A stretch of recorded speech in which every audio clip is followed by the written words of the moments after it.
Halo, halo. Hei, siang, siang Mbak. Lagi sibuk ya? Iya tadi itu biasa. Oh, Mbak mau nanya. Udah pulang. Agensi kamu kemarin ngasih tahu saya,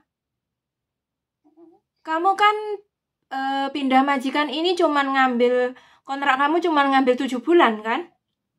Iya. 7 bulannya bulan berapa? Sampai bulan 8 tanggal 10. Sampai bulan 8 tanggal 10. Iya. Kalau misalnya 1 tahunnya berarti bulan Januari ya, tahun depan ya? Iya. Kemarin agensi sama majikan mungkin ngomong sama agensi kamu ya. Katanya kalau misalnya suruh genepi 1 tahun gimana? Mau nggak gitu? Aku suruh pulang loh tuh suamiku katanya nggak boleh. Aku juga kemarin udah ngomong ke majikan. Majikan kan dia kan gini, kamu kalau pulang terus emang gimana katanya gitu. Terus emang di sini emang katanya kamu kalau pulang ntar boleh ngambil pembantu 2, maksudnya aku sebelum pulang ambil lagi 1. Bisa, soalnya pasien kamu kan yang satunya, ini kamu kan jaga Akong toh namanya. Terus si Ama itu kan karena udah 80 tahun lebih. Jadi Ama juga boleh ambil bisa urus itu surat dokter. Jadi kalau misalnya kamu ngajari sama yang baru juga boleh, nggak apa-apa. Oh, maksudnya dia mungkin gini lebih cepat datang gitu, seminggu gitu. Iya, kamu ngajari maksudnya boleh, nggak apa-apa. Karena pasien kamu kan ada 2, yang satunya itu, yang satu, halo? Oh iya ngomong nggak apa-apa. Jadi yang satunya itu Ama boleh ambil surat dokter. Atas nama nenek gitu. Iya, kamu kan atas nama si kakek pasien kamu. Lah nanti kalau amanya ke dokter, bisa urus surat dokter, pasel yang piau namanya, itu nanti bisa ambil PMI 1 lagi, gitu loh. Wah, kirain aku atas nama nenekku. Enggak, pasien kamu Akong kalau nggak salah. Akong kok. Kan gini, kan dia nanya ya, katanya kalau aku ngambil lagi, yang gantiin kamu ntar pakai surat dokter enggak. Aku bilang kalau seandainya aku pulang ya enggak, kan gantinya aku bilang gitu. Ya kalau Akong kamu kalau pulang lagi, maksudnya maaf, kamu pulang PMI yang satunya mau pakai nama siapa nggak masalah. Ama boleh, Akong boleh. Yang kalau kamu pulang kan Akong harus urus lagi, perpanjang lagi. Jadi tetap harus pakai surat dokter ya? Ya, terus aku mau nanya Mbak, sampean benar-benar positif cuman ambil 7 bulan itu? Iya, orang aku udah ngomong ke suami, katanya aku kan gitu, dia sampai akhir tahun lah sekali enggak. Aku kayaknya suami nggak suka, kayak marah gitu. Jadi ya aku gimana, aku juga pengennya sampai akhir tahun gitu ya, kalau akhir tahun istilahnya kan enggak itu gitu, aku ada kesempatan gitu kan di sini. Soalnya kemarin aja aku kan ke Taipei beli barang, nenekku aku katanya aku nyasar, nggak balik lagi ke sini. Ya namanya orang tua ditinggal libur ya kayak gitu. Lagian sampean orangnya baik, ya toh? Ya nggak tahu, mungkin dia penilaian mereka ya kayak gitu. Aku nggak pulang, aku bilang aku mau ke Taipei doang. Kan kamu nyasar, gimana? Enggak. Mungkin ketakutan aku. Mbak, ini nggak gimana ya? Kamu kalau udah positif mau pulang ya, saya nggak bisa komentar apa-apa. Semuanya saya kembaliin ke kamu karena yang jalani kamu, ya toh. Namanya kamu punya keluarga, punya suami kamu seakan-akan nggak ridho. Ya udah, kalaupun kamu memaksakan nanti nggak enak juga ya. Jadi terus awalnya majikan juga udah dikasih tahu kalau kamu cuma 7 bulan ya nggak apa-apa. Permasalahannya sekarang agensi kan sama majikan itu ngomongnya ke saya, kalau bisa nunggu penggantinya ada gimana, kayak gitu loh. Jadi nggak harus bulan 8 itu kamu pulang. Sampai penggantiku ada gitu. Iya, jadi kamu harus ngomong sama suami, kita usahakan dari sekarang kita cari yang ada di Taiwan sini yang ganti majikan. Terus, ya toh, nah kalau misalnya nggak bulan 8 pas, ya kamu minta pengertiannya ke suami. Jadi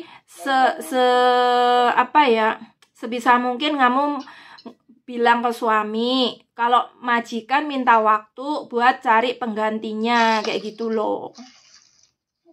Terus ya, aku juga bilang lah. Iya.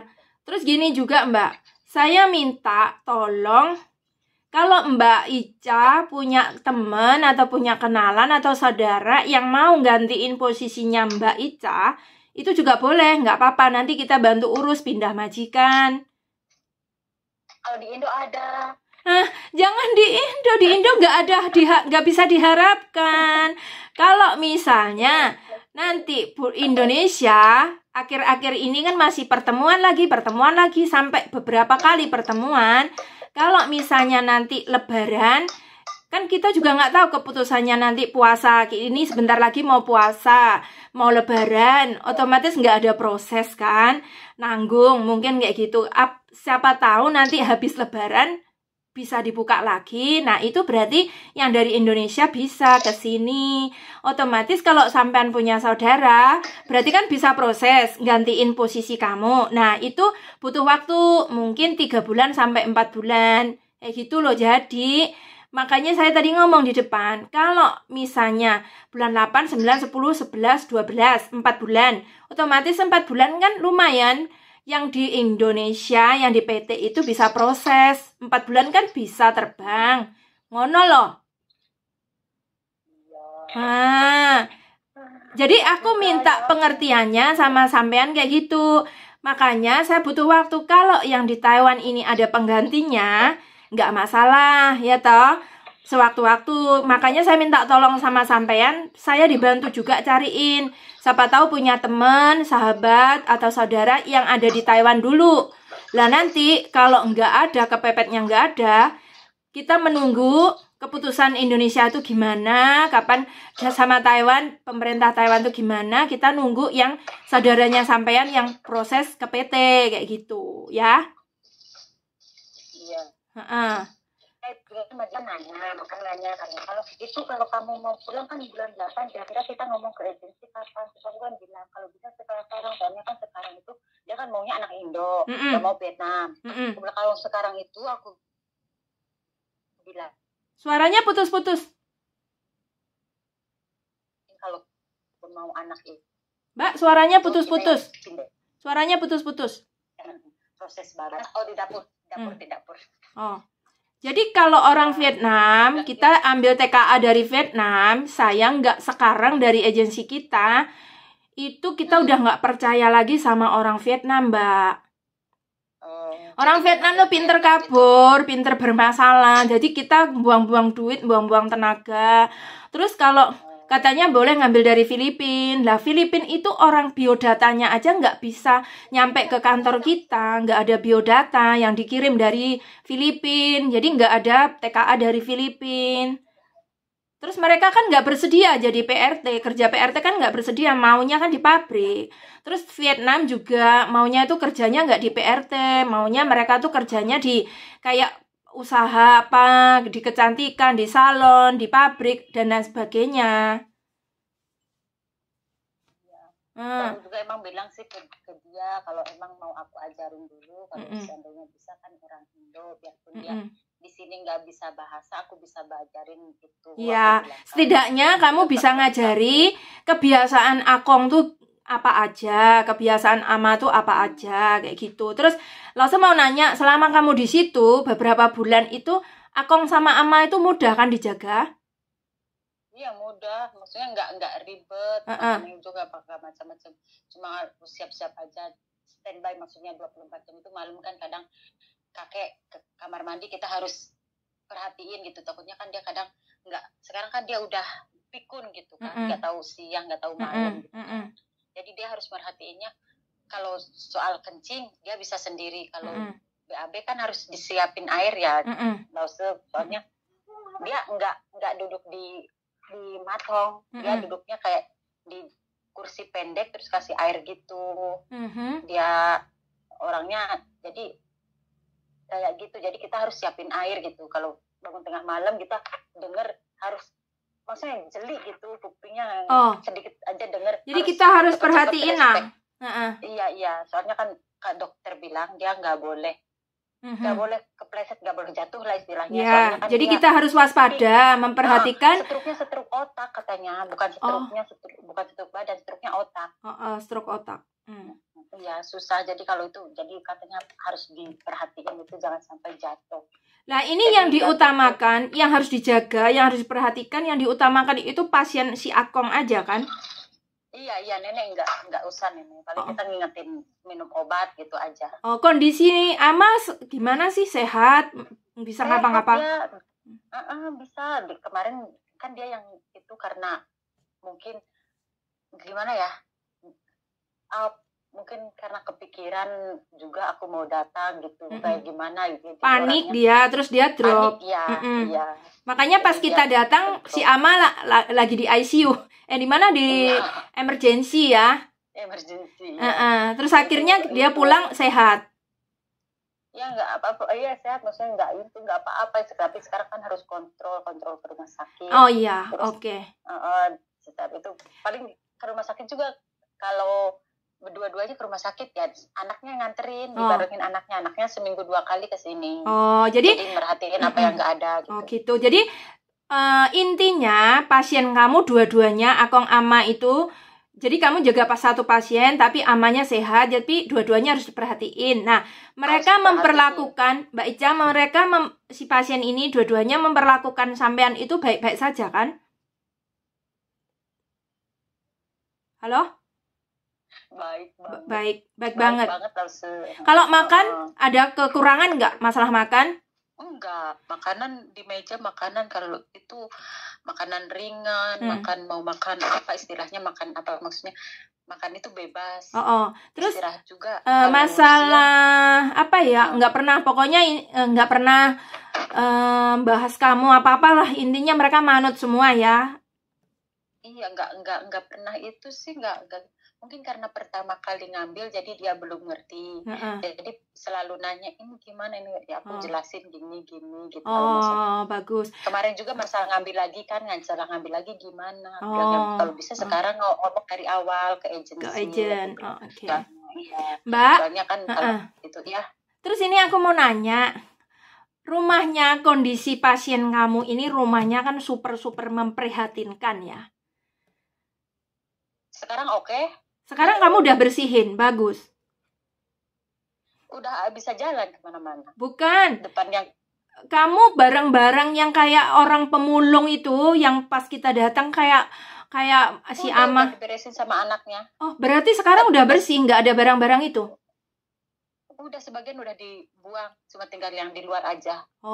Jadi yang dalam sekarang bisa bernafas ya, mau jalan apa itu ya, bisa ya? Sekarang kan kemarin emang anaknya ada rencana, terus karena nenek sakit gitu kan, jadi repot gitu, dia kan harus kerja juga, jadi nggak itu. Sekarang aku bantuin ya di depan sini, udah itu depan kemarin itu udah enak. Coba terus, kalau gitu saya kirimi video, tapi jangan sampai Amanya kelihatan. Kirimi aja video, maksudnya kondisi lantai 1 itu gimana sekarang, udah bersih apa belum. Nanti misalnya saya nanti ada teman yang mau pindah majikan, pindah agensi, yang mau gantiin kamu, ya toh. Jadi lihat kondisi rumahnya pasien kamu itu kayak gitu, bersedia apa enggak, kayak gitu. Makanya karena orang kan beda-beda. Mbak Ica bisa menerima kondisi apapun, tapi orang lain kan belum tentu. Ya. Tapi ini ada kelebihannya, yaitu kekurangannya di masalah lingkungan ya, masalah kondisi rumahnya yang sempit, yang lantai 1 pokoknya berantakan, banyak barang karena nggak ada yang anak-anaknya di situ. Tapi kelebihannya pasien kamu dua-duanya itu memperlakukan sampean itu baik sekali dan tidak pernah ada masalah, ya kan? Iya. Jadi ini ada kekurangan dan kelebihannya, makanya saya butuh video ya yang lantai 1 aja. Kalau lantai 2, 3 saya rasa sampai lantai berapa sih? Lantai 3. Oh, sampai lantai 2. Jadi lantai 2, 3 enggak diurus, lantai 3 enggak diurus. Kita cuma lantai 2 aja. Jadi lantai 2 juga kamarnya Akong itu ya, tempat Akong tidur. Kamar oke. Kalau kamar nggak ada banyak barang, enggak. Oke. Cuma lemari kecil ya. Saya percaya kalau lantai 2 bersih, dan saya juga percaya selama kamu di situ mau membantu membersihkan tempat mereka karena kamu juga suka bersih. Jadi kalau kita itu juga harus mau membantu menata, maksudnya menjaga kebersihan juga. Kalau kita merasa jijik atau gimana kan kita juga harus bersedia membereskan, Mbak. Jadi seakan-akan bersih gitu loh. Ya sebenarnya ini nenekku itu seneng bersih. Cuma karena dia kan tukang jahit, tukang ini ya. Jadi ada orang ngasih pekerjaan ya disimpan gitu. Terus ada ngasih itu namanya benang rajut, disimpan. Saya yang dibuang. Jadi kemarin juga berapa kardus benang rajut yang nggak kepake kita buangin. Jadi Ama sekarang masih aktif menjalankan aktivitas yang seperti itu, menjahit kayak gitu? Masih. Ya Allah, padahal udah tua kan? Iya, ini sekarang juga lagi ngerajut depan. Ya ampun, salut banget loh. Aku belum pernah ngelihat Ama loh. Nenekku itu gimana ya? Kenapa? Orangnya baik, lucu. Enggak itu. Lucu. Makanya kalau itu suka diajakin bercanda gitu. Bagus lah kalau kayak gitu, mana ada yang nggak betah ya. Jadi penggantinya kamu nanti pasti betahnya ya. Kamu juga merasakan pasti betah di situ kan? Iya, makanya aku ke suamiku bilang itu, kalau ini maksudnya itulah gitu. Nasib ya Mbak ya, kadang-kadang ya Allah, aku kadang-kadang kayak gini nggak bisa mikir loh. Kenapa dapat majikan baik, pasien baik, kondisi semuanya baik, tapi keluarga meminta kamu cepat pulang. Ada yang dapat dikasih uang mau buat kan aku bilang aku mau bulan puasa, mau lebaran. Kalau di sana gimana ya, biasa. Terus aku kan video call sama keluarga, dia tahu, dia nyapa keluarga, jarang-jarang kan majikan kayak gitu. Iya, mau peduli maksudnya ya. Mau peduli. Terus dia ngasih uang ke aku karena ini buat beli baju lebaran katanya gitu. Ngasih 1.000. Ngasih kamu, ngasih hongpao? Iya, enggak, lain lagi. Kemarin ngasih lagi 1.200. Ini katanya THR buat kamu. Yang 1.000 itu buat beli baju, katanya buat beli baju. Masya Allah, salut sekali. Siapa yang mau ya Allah gantiin posisinya Mbak Ica? Gitu. Ya Allah, seneng kalau ngelihat ada pasien yang seperti itu, rumah majikan seperti itu, seneng. Walaupun bener loh ya Mbak, rumahnya ada agak, maaf ya, agak kumuh, maksudnya awal saya nganter kamu itu kayak nggak tega. Mungkin mau duduk aja kita nggak ada tempat buat duduk ya di lantai 1 itu. Bukan nggak ada lagi, emang nggak ada. Nah iya, makanya sampai saya videoin waktu itu. Tapi ternyata nggak sebanding dengan, maksudnya nggak sesuai dengan profilnya. Ternyata orangnya baik. Kan sangat kayak gitu kan, beruntung sekali. Iya. Ya aku di sini belum 1 bulan kan, waktu lebaran itu, Imlek itu. Dia tetap ngasih loh, anak-anaknya ngasih, cucu-cucunya ngasih. Dikasih berapa Mbak? Aku dapat 7.000. Alhamdulillah ya Allah. Yang di sini bertahun-tahun belum tentu dapat 1.000 aja udah ngoyo loh Mbak.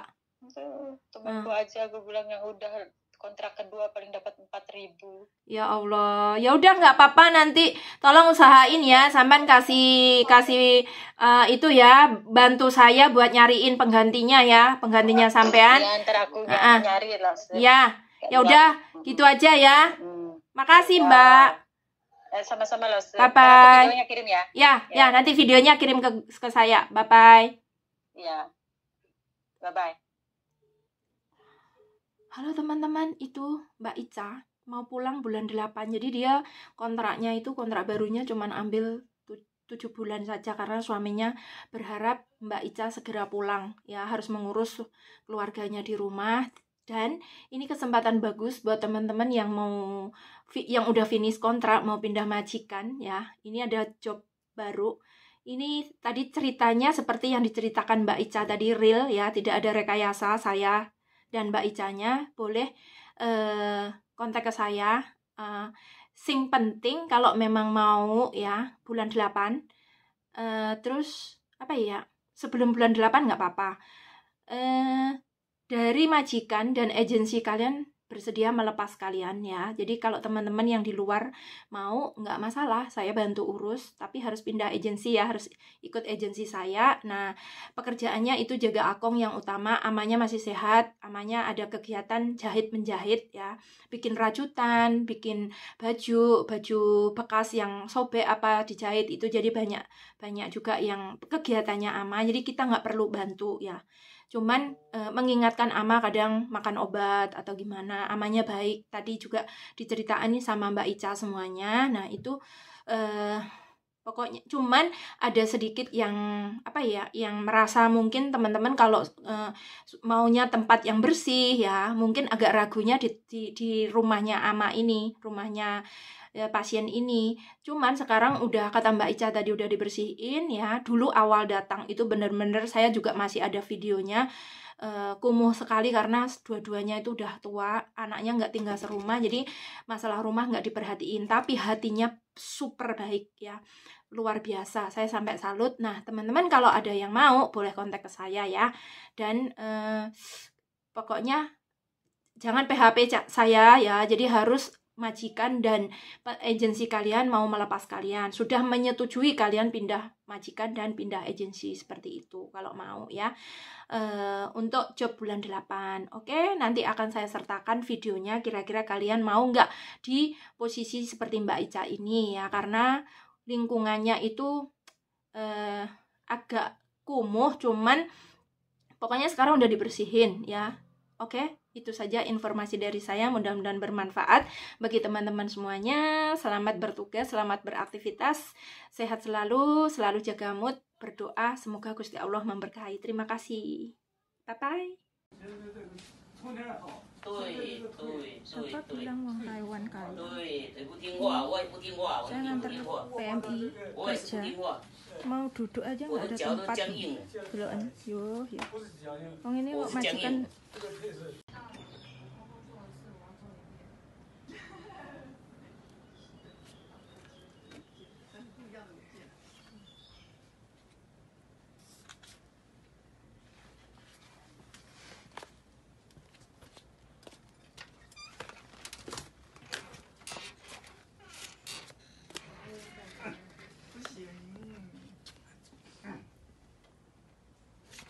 快回来。坐车是大概20分钟回来。好，一样考虑这样。这次的翻译跟上次很不一样。